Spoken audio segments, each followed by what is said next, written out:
Welcome to Pindar Poetry. We hope you learned something new. You start by confirming iCloud sign-in on both devices. This is the sync anchor. On your iPhone, open Settings, tap your name, then iCloud and turn Contacts on. On the MacBook, open System Settings or System Preferences and verify the same Apple ID and iCloud contacts enabled. Make sure both devices are on the same Wi-Fi, charged, and have internet. Once done, give iCloud a minute to propagate contact data before moving to direct sync checks and steps. Once iCloud is active, open Contacts on your MacBook and confirm the iCloud group is visible. That shows the Mac is pulling data.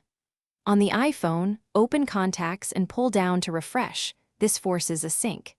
If some entries are missing, go back to iCloud settings and toggle Contacts off. Choose Keep on iPhone, then toggle it back on.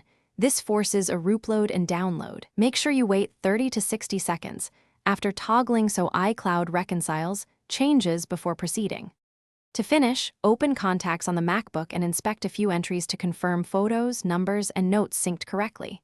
If duplicates appear, use Card Look for duplicates or manually merge. This keeps the set clean. If things stall, visit iCloud.